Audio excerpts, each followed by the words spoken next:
Esta cara de susto cambiará a una sonrisa en los próximos días. Tiene 11 años y es la primera vez que sale de su campamento de refugiados en el Sáhara. Va a pasar 2 meses con una familia de Valladolid. 260 saharauis conocerán otra vida este verano en Castilla y León y cambiarán la de quienes les acogen.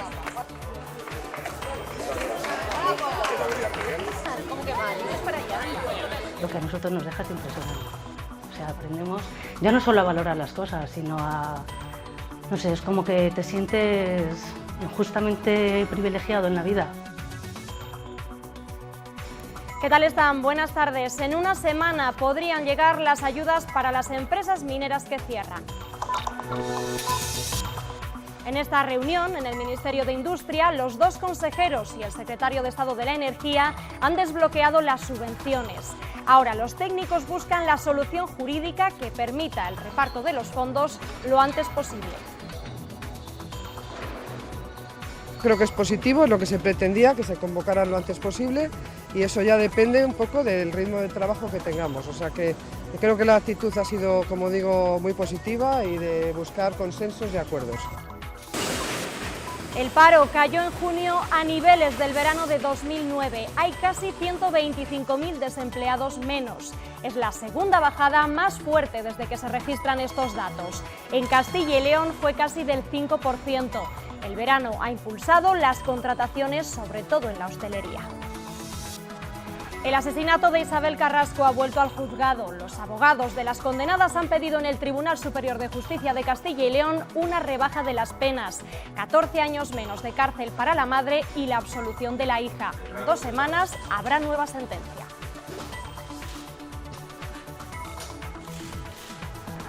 Nosotros lo que pretendemos es que, al margen de las cuestiones políticas que han rodeado al caso y que sin duda a veces influyen en el enjuiciamiento de esos casos y hacen perder la razón, esta sala haga justicia.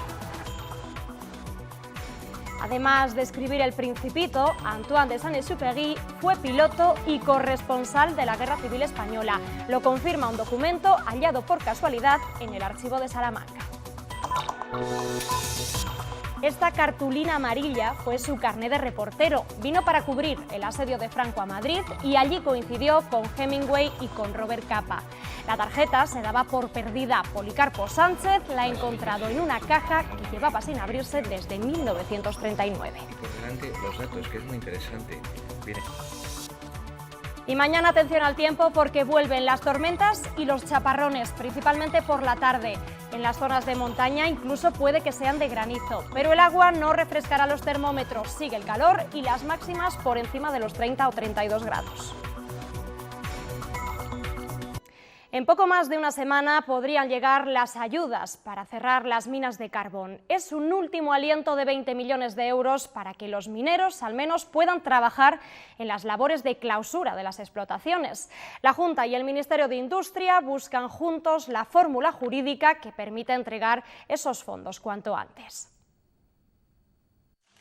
Una semana aproximadamente es el plazo que se han dado el Ministerio de Industria y la Consejería de Economía para dar con la solución jurídica que permita liberar los fondos aprobados por la Unión Europea para el cierre ordenado de la minería. Nos da igual cómo lleguen y la vía que lleguen, lo importante es tener una solución jurídica para que esos fondos lleguen para la finalidad que se persigue. Lo que los técnicos tienen que estudiar ahora es la fórmula para que Ullera Vasco-Leonesa, en situación concursal y con deudas a Hacienda y la Seguridad Social, pueda recibir su parte de esos fondos para el cierre que superan los 20 millones de euros. Los servicios jurídicos tienen que analizarlo, pero que ya se ha anticipado un poco cómo se puede estudiar y bueno, yo creo que no vamos a echar mucha imaginación todos y creemos que se puede conseguir.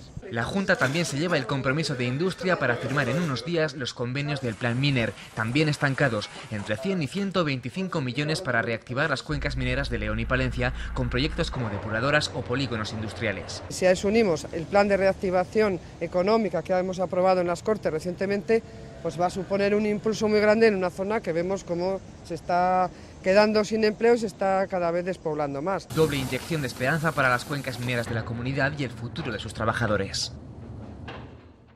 Los ganaderos de ovino y caprino de Castilla y León ya tienen una plataforma que cuide de su sector. Se ha constituido hoy con el objetivo de reducir la estacionalidad de los productos y asegurar la rentabilidad de toda la cadena de producción. Tendrán un presupuesto de 60 millones de euros más los 91 de la PAC. El acuerdo contempla 36 medidas encaminadas a conseguir un reparto equitativo de beneficios entre productores, industria transformadora y comercialización. Entre otras, se trabajará para acabar con la estacionalidad en la compra de carne de lechazo.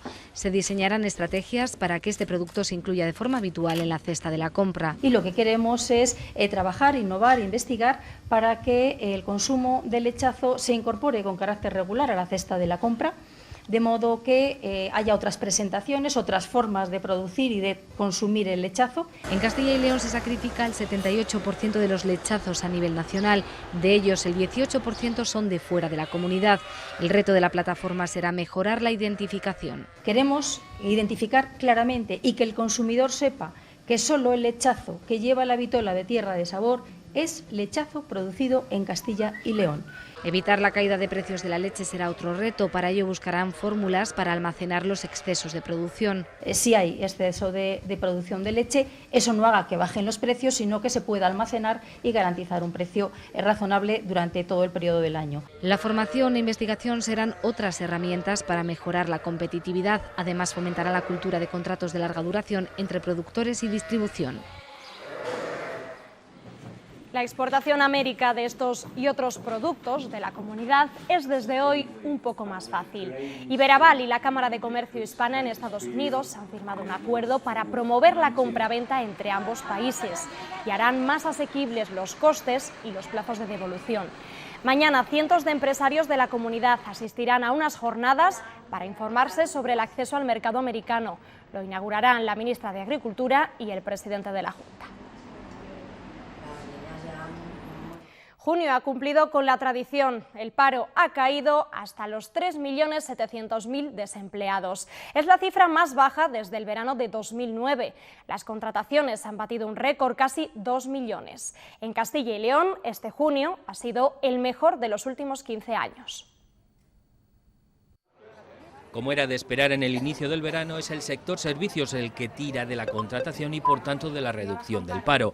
Suman el resto de sectores, sobre todo la construcción e industria, y resta la agricultura. En cambio, en nuestra comunidad, que mantiene la misma tónica en el resto de sectores, el desempleo también desciende en agricultura. Este verano viene caluroso y con buen trabajo, y mucho trabajo. Estoy haciendo de prueba por ahora, para ver si doy la talla o no la doy. Yo estoy muy contenta porque acabo de encontrar un trabajo, pero bueno, pues llevaba un año sin trabajar. En junio el paro cayó hasta los 3.700.000 trabajadores, con un descenso mensual de 124.000. En Castilla y León, la caída, la mayor desde 2001, fue de 9.500 desempleados para situarse en los 175.000. Desciende en todas las provincias, sobre todo en Soria, un 10%. Aunque sean contratos porque a mí me ha pasado, pues de un fin de semana o de unos días, yo creo que es por el verano. Peores condiciones y discontinuos y temporales, que ya no es lo que era hace años. El número de contratos registra su récord al rozar los 2 millones, con un incremento anual de los indefinidos del 17%, el 22% en nuestra región. Hay 500.000 más de ocupados que hace un año, tras la subida de la afiliación en 98.000 personas, una décima parte aportada por Castilla y León. Para los agentes sociales, estas cifras son positivas, pero mejorables. CECALE cree que la bajada podría ser mayor si hubiese estabilidad política, y los sindicatos piden que el empleo sea de mayor calidad y menos gravoso para la seguridad social. 2 tercios de ese desempleo se debe a la caída de la población activa y a la emigración, al exterior o a otras comunidades autónomas. Y aumenta la afiliación, 9.000 personas. Pero todos sabemos que de esa afiliación de la seguridad social, el 94% de los contratos son temporales. Tenemos que tener un mapa de qué se está cotizando a aquellos que están con este trabajo precario, con este trabajo temporal, para saber exactamente cómo poder resolver el que sacan 8.700 millones del fondo de reserva, pero no se están dando datos de verdad de esa precariedad que está de verdad cotizándose con los trabajos temporales. Esto podría ser mucho más positivo si tuviéramos en cuenta que hemos tenido prácticamente un año en el que no hemos tenido gobierno de la nación, y eso ha podido permitir, mejor dicho, no ha permitido que haya un menor número de desempleados en la región. La mejora de la calidad del empleo es también un reto en la creación de puestos de trabajo para la Junta de Castilla y León, pero destacan la fortaleza de la creación de trabajo después de 32 meses consecutivos de caída de las cifras del paro. Muchos de ellos, efectivamente, asociados a las campañas de rebajas del comercio, de la hostelería, del turismo, pero con una fortaleza muy superior. En el caso de la Seguridad Social, prácticamente doblamos la cifra, es decir, tenemos en este caso un incremento del 1,05 en Castilla y León frente a un crecimiento del 0,56 a nivel nacional, es decir, prácticamente el doble, y además la bajada de paro se coincide prácticamente con nuevos afiliados a la Seguridad Social.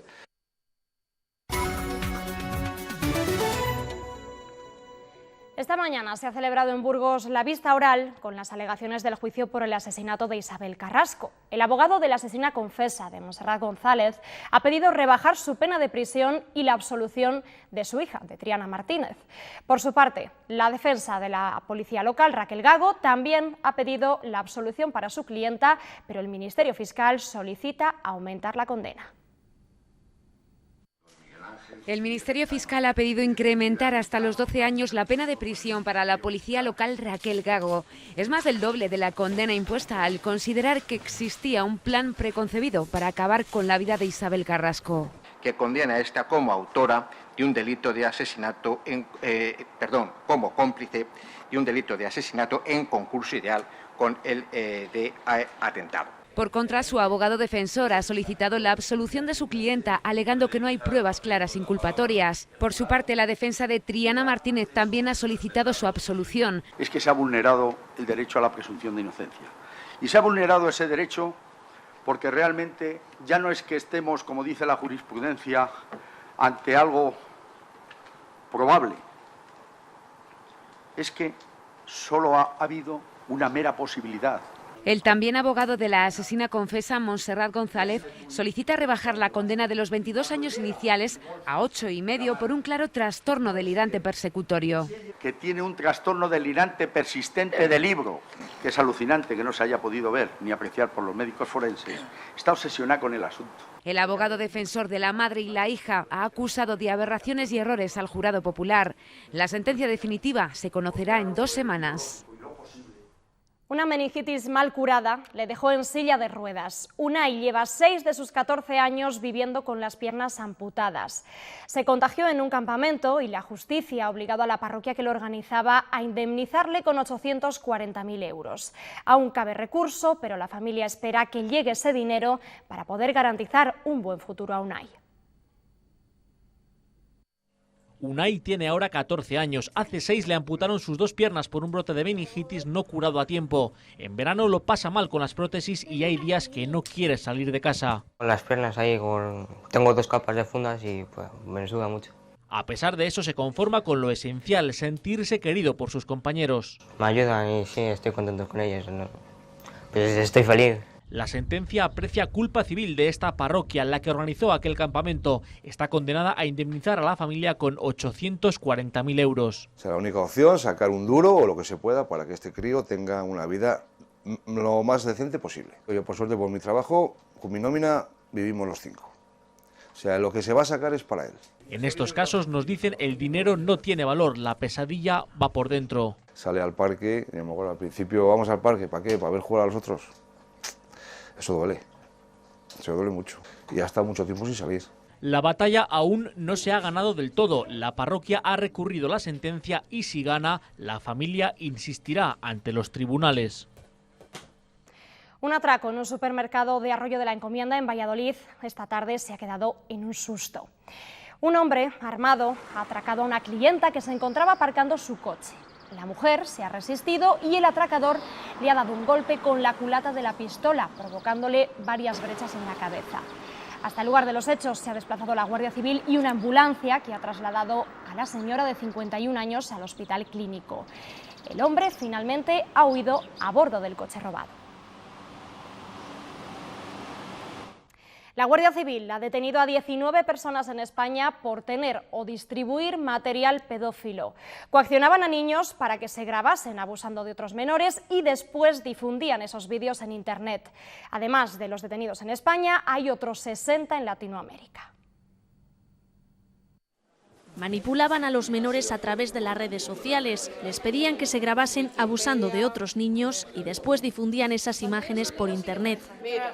En esta operación internacional contra la pedofilia, la Guardia Civil ha detenido a 19 personas en España, repartidas por 13 provincias. El operativo se llama Sin Fronteras. En paralelo, las autoridades ya han detenido a otras 60 personas de distintos países iberoamericanos, también acusadas de distribuir material pedófilo.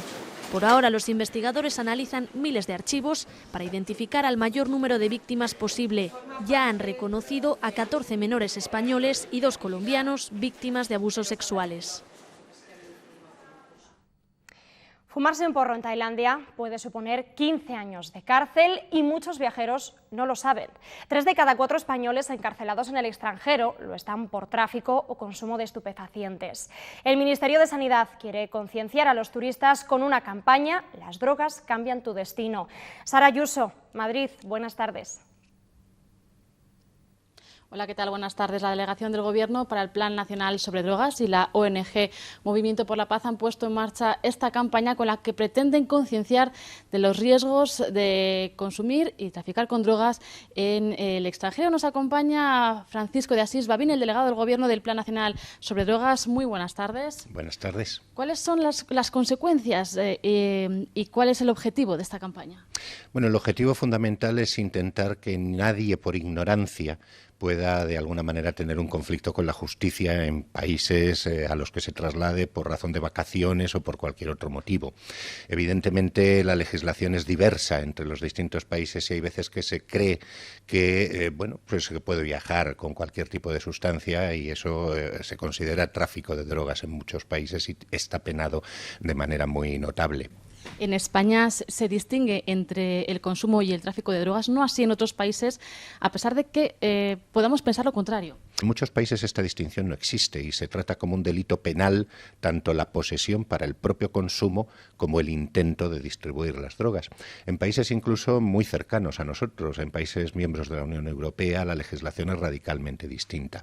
Es verdad que poco a poco la inmensa mayor parte de los países van estableciendo este tipo de distinciones. Es el caso, por ejemplo, de Portugal, que cambió su legislación hace una serie de años, pero en otros, como puede ser el Reino Unido o Holanda, existe una legislación muy rígida, a pesar de lo que se pueda creer, por ejemplo, por lo que supone la presencia de los coffee shop y del el posible consumo de cannabis en determinados lugares. Por tanto, es muy importante que cualquier persona que tenga el hábito de consumo y se vaya a desplazar a cualquier país consulte las webs que existen en donde está perfectamente reflejada cuál es la legislación vigente en los distintos países de destino. ¿Y cuál es la situación hoy, cuál es la envergadura de este problema en cuanto a cifras? Bueno, pues de en torno a unos 1.500 españoles que están en prisiones en el extranjero, la mayor parte de las personas pendientes de juicio en los correspondientes países, prácticamente 3 de cada 4, estaríamos hablando de que casi 1.100 personas de esas 1.500 lo están por delitos relacionados con las drogas. Nos quedamos con ese mensaje de esta campaña. Cuidado cuando viajemos al extranjero porque las drogas pueden cambiar nuestro destino. Los que llevan drogas en su maleta o las compran en el lugar de destino internacional saben que se arriesgan, pero el problema es que no saben hasta dónde llega ese riesgo. Gente joven, a hacer el pelele, a fumarse un porro, en Tailandia como te pillen, fumándote un porro, no entienden de drogas duras ni de drogas blancas, ni entienden de 1 gramo ni de 1 kilo. Te metes 15 años en una cárcel de Tailandia. Los países del sureste asiático suelen tener las leyes más severas con el consumo de drogas, pero no está de más informarse antes de viajar sobre cómo son las normas en cada país. Las mayores detenciones que ha habido por parte de funcionarios británicos en países arábicos es por tema de consumo de alcohol. Dicen, no, que no se puede beber, no puedes beber, es que no puedes beber. Y el británico, por ejemplo, si no puede beber, no lo entiende. En las cárceles extranjeras hay más de 1.000 españoles detenidos por drogas. Cerca de 40 son de Castilla y León. Lo más sensato es decir no a las drogas, ni en suelo patrio, ni en el lejano destino.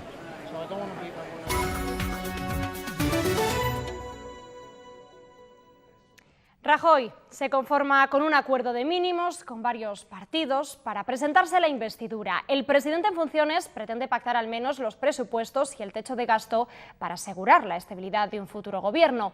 Desde el PP se sigue insistiendo en la importancia de que el PSOE les apoye, aunque dicen que no quieren presionar a Sánchez.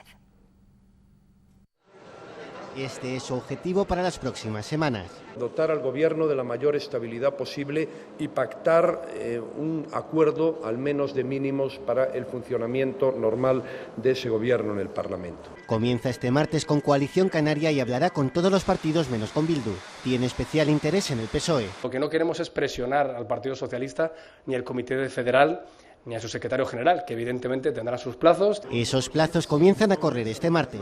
Pedro Sánchez iniciará con las líderes de los socialistas vascos y madrileños su ronda de consultas a los varones para llevar una postura consensuada al Comité Federal del sábado, porque de momento no hay una posición unánime. El Partido Socialista haga lo que considere mejor, pero el partido al servicio de la sociedad y no al revés. Cumplir nuestra palabra y no ser cómplice del sufrimiento de los ciudadanos y las políticas de sufrimiento. También hay cierta división en Ciudadanos sobre el veto a Rajoy que zanjan así. Y no ha habido ningún cambio, sino se lo había transmitido yo en esta misma rueda de prensa. El PNV avanza que está dispuesto a hablar con Rajoy, pero con condiciones, como flexibilizar la situación de los presos de ETA y la gestión de las cárceles vascas. Pero de sentarse a hablar, a acordar, hay un largo trecho. En Podemos el debate es otro, pero no ponen en cuestión a su líder. Nunca me he sentido tan apoyado en Podemos como ahora. Continúan analizando las causas de sus resultados electorales y piensan ya en intentar llegar al gobierno en 4 años. Puede ser que ganemos las elecciones en 4 años o puede ser que nos demos una hostia de proporciones bíblicas. Dicen que la dificultad estará en el tránsito de un grupo de outsiders hacia un partido político convencional. Y a la espera de que esos movimientos cristalicen de alguna forma, hoy los nuevos diputados han empezado a recoger sus acreditaciones en el Congreso. El primero en hacerlo, esta vez, ha sido el cabeza de lista del PSOE por Cuenca, Luis Carlos Sauquillo. Como él, los 349 diputados restantes serán proclamados oficialmente el 11 de julio y el 19 tomarán posesión de su escaño. Espero que haya gobierno. Los ciudadanos no soportarían unas nuevas elecciones y ya le digo que tenemos que mostrar sensatez. Los 350 que nos sentamos ahí, algunos más que otros, sabemos que nos va a tocar a los que somos más responsables y bueno, a ver qué pasa. Hoy se ha celebrado el primer pleno del nuevo equipo de gobierno de Valdestillas después de la polémica moción que presentó Ciudadanos y el Partido Popular contra el ya exalcalde del Partido Socialista.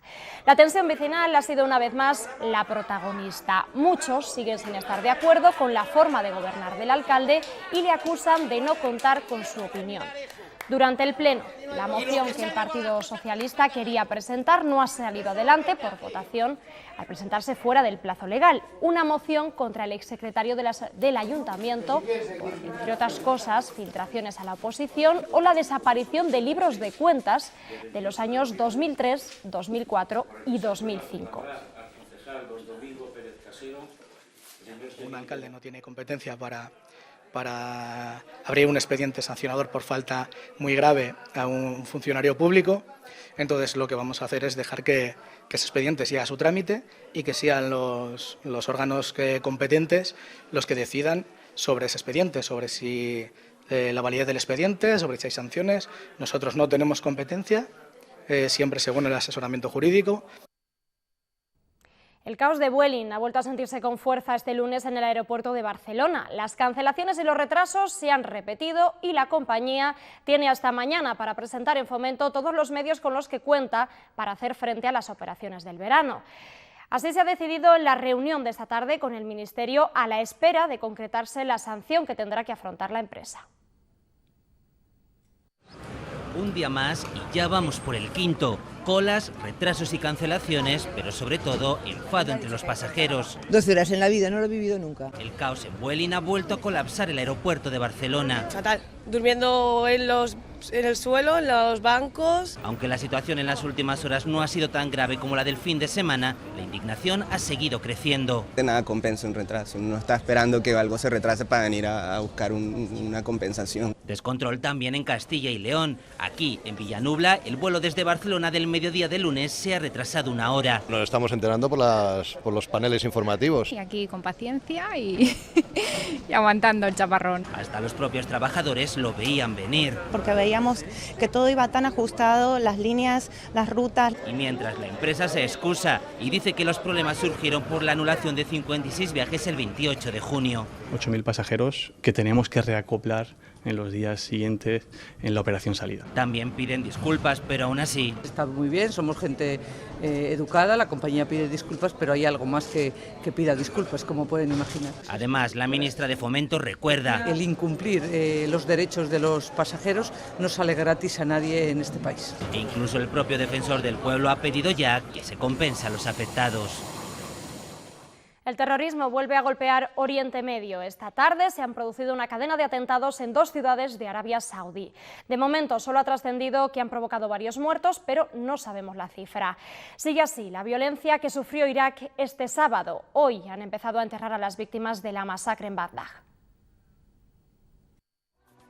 Lloran por las víctimas de la masacre perpetrada por el Estado Islámico este sábado en Bagdad. Los iraquíes han comenzado a enterrar a sus familiares y allegados fallecidos en el ataque con un camión cargado de explosivos y metralla, un crimen cuya magnitud sigue aumentando. La cifra de muertes supera ya las 180 después del hallazgo de varios cadáveres entre los escombros. En China el enemigo es el agua que ha inundado buena parte del este y el sur del gigante asiático. Alrededor de 190 personas han muerto y más de 56.000 casas se han derrumbado ante la fuerza de los torrentes monzónicos. Además, las autoridades han tenido que evacuar a más de 1,5 millones de chinos. Durante años ha sido la voz contra Europa y tras el referéndum del Brexit se ha quedado sin objetivos políticos. Es la razón del nacionalista Nigel Farage para dejar la política tras una consulta que está cambiando la primera fila política en Reino Unido. Sigue creciendo la lista de aspirantes a suceder a Cameron. Ahora también la engrosa la secretaria de Estado de Energía, Andrea Leadsom. 260 niños saharauis pasarán el verano en Castilla y León. Hoy han llegado 160 y el resto lo harán el sábado. Por delante tienen 2 meses en los que dejarán atrás los 48 grados de temperatura de los campamentos de refugiados. Hemos acompañado a uno de esos pequeños en su primer día en la comunidad y su primer día en España. La familia española que le acoge, en cambio, ya es veterana. Virginia y Maruf se han conocido esta misma mañana. Maruf no habla español, pero la familia de Virginia hace todo lo posible para que él se sienta como en casa. Lo primero que les tenemos que hacer es un chequeo médico porque vienen, pues imagínate, con anemia, absolutamente de todo, con problemas intestinales provocados por tomar agua que lleva mucho tiempo estancada allí. No es la primera vez de Virginia en esto de la acogida. Antes pasó Bashir por su casa. Fue entonces cuando ella y su madre visitaron los campos de refugiados en Argelia. Te ponen una esterilla en el suelo y una manta y te tienes eso de verdad que impacta. Y saber encima de que ellos a lo mejor no tienen ni esa colchoneta para dormir. Dicen que no tienen nada y te lo dan todo. Y que es más lo que dejan que lo que se llevan. Lo que a nosotros nos deja es impresionante. O sea, aprendemos ya no solo a valorar las cosas, sino a...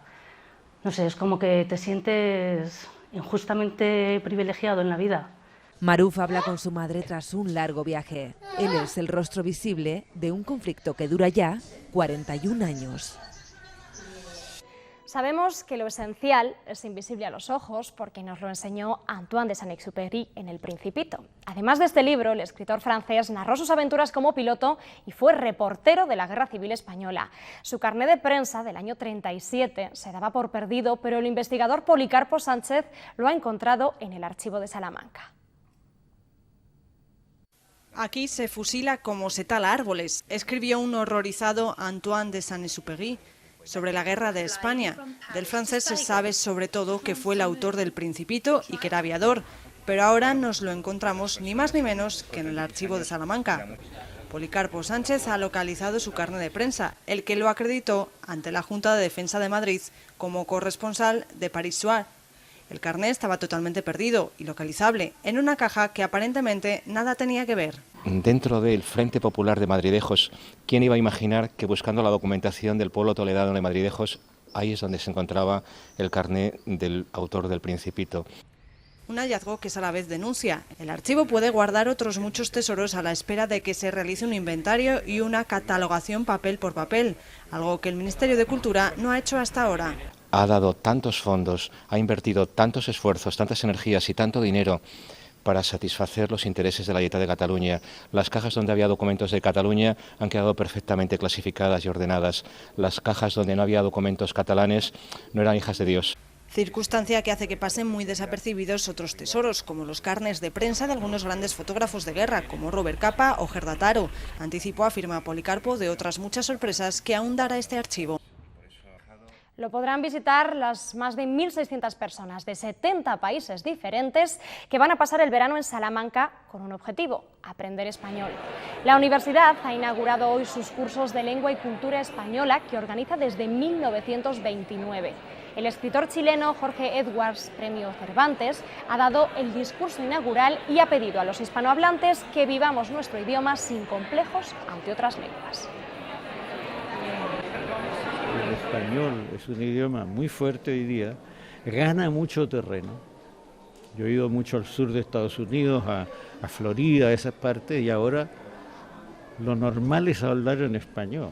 Incluso ya se habla más en español en esos lugares que en inglés. Así que es un idioma fuerte, no tenemos por qué tener ni el menor complejo. La Fundación Caja Rural ha renovado su convenio con la Fundación Atapuerca con una aportación económica de 14.000 euros para programas de investigación. El objetivo de esta colaboración es la formación y el impulso de los jóvenes investigadores. Desde sus inicios en 2008 han destinado 150.000 euros en estas ayudas para el Museo de la Evolución Humana. Este año la beneficiaria ha sido la joven investigadora Laura Martín Francés. Desde Caja Rural que había que iniciar un programa. Sus canciones son himnos de los años 60, pero han traspasado generaciones y por eso el dúo dinámico será la estrella del sonorama. Del 11 al 14 de agosto actuarán también en Aranda de Duero, Izal, Quique González, Locos Lesbian y más de un centenar de grupos. Hoy se ha presentado el festival en Valladolid, que cumple 19 años. Este año tendrá un día más y contará con más espacio de acampada y con un escenario solo para grupos latinoamericanos. Los artistas que han sido importantes, no solo para nuestra generación, sino para las generaciones que nos han precedido. O sea, no se puede renunciar a la música. Yo siempre digo que no se puede renunciar a la música que hemos oído en el coche de nuestros padres. Pingüinos ya tiene nueva fecha, del 12 al 15 de enero de 2017. Después de 2 años sin celebrarse, vuelve la concentración motera de invierno más importante de España. Se hará en el mismo lugar en el que se organizó la fiesta de la moto el año pasado. El objetivo de Turismoto y del Ayuntamiento, que son quienes lo organizan, es que los moteros empiecen cuanto antes a reservar y a llenar los hoteles de Valladolid. Lo primero y lo importante es que habrá pingüinos en 2017 en Valladolid. Trabajaremos en todo lo que se pueda mejorar, en todo lo que se pueda aportar, pero desde luego yo creo que las polémicas en torno a la ubicación se han terminado. Vamos a intentar mejorar, buscar algún espacio adicional, etcétera, pero vamos, en principio, lo que es la celebración de pingüinos va al lugar donde se celebró la fiesta de la moto en el año 2016. En unas horas retumbará en la Plaza Mayor de Soria el adiós adiós. Cientos de sanjuaneros despiden así una semana de fiesta. Es el cierre definitivo a un día muy completo. Este lunes de bailas, las peñas han recorrido las calles de la ciudad empapados por los litros de agua y vino que les han lanzado desde las ventanas. Tras 5 días intensos, en Soria llegan ya a su recta final las fiestas de San Juan. El lunes de bailas es el día más solemne. Durante la mañana tiene lugar el único acto religioso como tal de las fiestas de San Juan. Es la pleitesía a la Virgen de la Blanca. Es muy elegante, es el único acto religioso. Pues vestirse muy bien y salir en la procesión y luego la misa, salir por el collado, todas muy con sus mantillas. Desde el punto de la mañana cuadrillas y peñas procesionan, la música cambia y los acordes festivos se vuelven más solemnes. Sobre las 11 de la mañana el atreo de la Ermita de la Soledad los recibe para la celebración de la Santa Misa. Las peñas van detrás de las cuadrillas, van a la misa y a la Soledad, a la dehesa, y luego después bajan aquí y es muy bonito. Después de la misa la Plaza Mayor acoge la segunda parte de esta pleitesía. 5 días, que cada día es una cosa, que no es, por ejemplo, como los Sanfermines, que es todos los días el mismo festejo. Lo veo preciosísimo y impecable. Esto no queda aquí. Después las márgenes del Duero acogen las bailas y para poner el broche de oro a los San Juanes 2016, los jurados, las cuadrillas, sorianos y visitantes despedirán sobre las 12 de la noche, entre lágrimas y emoción, sus fiestas de San Juan. Donde continúa la fiesta es en Pontevedra. Estas son imágenes de la Rapa das Bestas, que se celebra en el municipio de Sabucedo. Los hombres se enfrentan cuerpo a cuerpo con los caballos salvajes. Los inmovilizan para luego cortarles las crines y la cola. El pelo lo ofrecen al patrón de la localidad. Una tradición equina que tiene más de 500 años de historia y que atrae a miles de visitantes. Durante 24 años, 2 pintores recorrieron todas las cuevas de España para calcar las pinturas rupestres. Lo hicieron a principios del siglo XX, dibujaron casi 2000 láminas que están guardadas en el archivo del Museo Nacional de Ciencias Naturales. 127 de esos lienzos salen por primera vez de allí. Pueden verlos en el Museo de la Evolución Humana de Burgos. Adentrarse en esta exposición es viajar en el tiempo hasta detenerse en la prehistoria, en esos primeros esbozos de arte expresados por el ser humano. Estuvieron en contacto directo con las pinturas, es decir, con las representaciones en sí mismas, con las obras de arte que vienen de la antigüedad más remota, de la prehistoria, y en contacto directo con los científicos. Se exponen casi 130 calcos originales de los 2000 que custodia el Museo Nacional de Ciencias Naturales. Es la primera vez que esta colección, una de las más completas, sale de su sede. Una buena parte de los lugares han desaparecido. En algunos no conservan ya su forma, solo a veces el color. En otros la pintura fue arrastrada por el agua.